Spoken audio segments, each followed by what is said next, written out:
What's going on YouTube? Today I'm going to do a review on my spotting scope. This is the Leupold SX4 Pro guide. Now, a little bit of background on myself when it comes to spotting scopes. For the last couple of years, I've ran a Vortex Razor 85mm spotting scope. It's done fabulous for me, but my favorite binos I've ever used from Leupold is amazing glass. So I decided to switch it up and try a spotting scope from Leupold and see what the real difference was, and if the glass on the bino end is just as good as the glass on your spotting scope side. So I ended up going with this spotter, which is the SX4 Pro guide.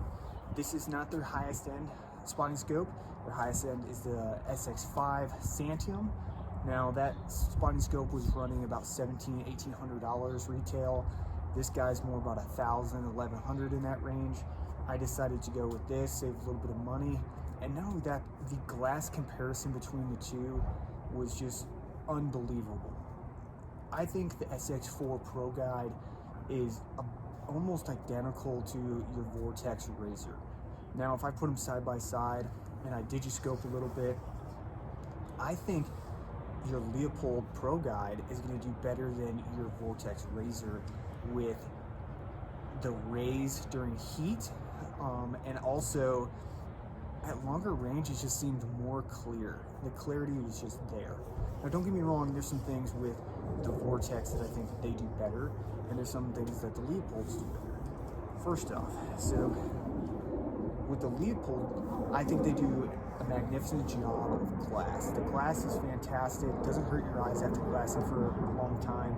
It's a little bit easier to get that clarity at your longer distances. The heat rays are going to be managed a lot better with the Leupold than the Razor. I've gone to the exact same place with both of them and tried it at about the same temperature and time of day, and the Leupold just did so much better. Now, some things I don't like. This spotting scope from tip to end is 18 inches. Okay, it is a longer spotting scope. This is the longest Leupold spotter that you're gonna have.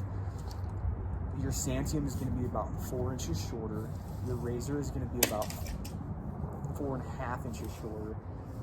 And both those higher end spotters are gonna be about 10 to 12 inches, ounces, less in weight. So yes, the big thing that you're going to notice is size difference between those higher spotters, such as your Santium and your Razor.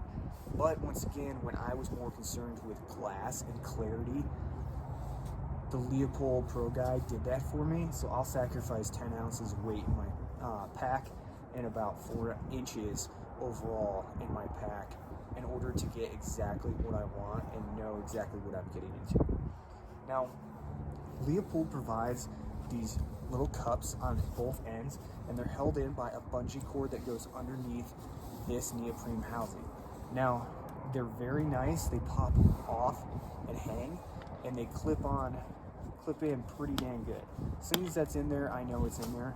I really like this, but I think Vortex does it better. Vortex has a neoprene cover that slides over the top of the neoprene itself.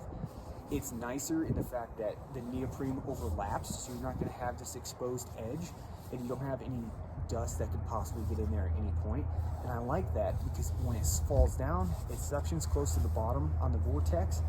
With the Leupold, you got this thing hanging about. Not a big fan of that. I think that neoprene is just a little bit better. And they also have that neoprene on the Vortex on the front and on the rear, which I think is just all in all is a better construction. But I will say the neoprene on both of them is identical. You're going to get the same functionality from both of them. Okay, so with this guy,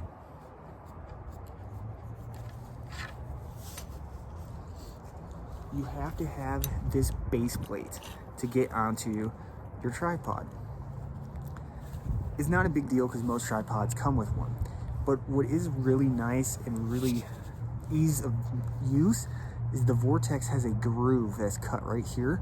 So you can just put it on, no problem, not having to worry about your base plate. It's an extra piece of equipment that you don't have to bring to the field, which is very nice. But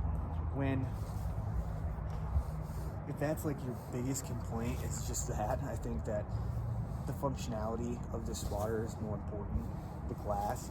Also, I've noticed this on almost all Leupold products so far, is the ease of movement on the focus knob is stiffer. So when you're actually trying to do that fine adjustment to get an absolute guarantee, okay, that is the best focus I can get on that animal with that target, I would say Leupold does it better than Vortex. It's just a little bit easier to rotate, especially on this spotter. I think it does fantastic. So that's another one I think Leupold does good. Now, same thing up here. It is the same texturing on your magnification. So up top is your magnification right here, and it goes from 20 all the way up to 60. Now, I think once again, Leupold knocked it out of the park. They have this checkered back and forth etching on the top, which helps with gloves on to get that fine tune when you're trying to zoom in. On the Vortex, you just have like little grooves, and it is kind of slippery sometimes. I think they just did a little bit better job here. Now, what I did not like is inside this part of the ring is there are 4 little screws that hold on your eye relief from up top, and I just did not like that. It does stay on there very well. I actually took one of these spot scopes back and got a new one from Shields because that focus ring, that ring just came right off. And I was at the same right, called Leupold, wonderful warranty service, and they said, hey, take it back, they'll replace it. Took it back, got a brand new spotter just for that ring, and I mean, I have not had any issues. As far as optical quality, this spot scope is out of the park.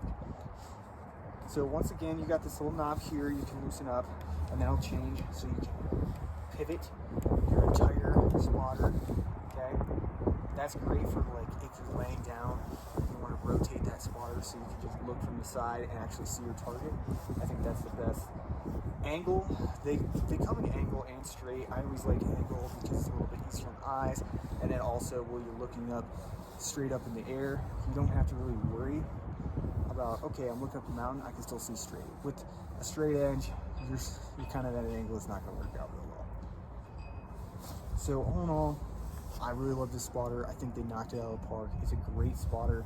If you're okay with sacrificing a couple ounces, 10, and you're okay with a little extra length on your spotting scope, just to ensure that you're going to be able to, one, see very well in the backcountry, but not only that, you're getting quality glass and not having to break the bank on it. I think the SX4 Pro Guide is exactly what you're looking for. It's an amazing spotting scope. Won't be disappointed. If you're wondering what it looks like through the optic with digiscoping, I have the mag view on here, but go ahead, go to my YouTube channel, and you can go to my shorts. I have about 5 or 6 videos of looking at elk or deer through the spotter at different ranges. For an idea, last deer I did was a deer bedded in, it looks like the open plains of Colorado. That deer was about 1,700 yards, and on that time 60 zoom, you can count the points on him. So that's what you're kind of going to get. You get a chance, go ahead, you can scroll back and look at that, and I hope you get a little bit of an idea of what your optics are.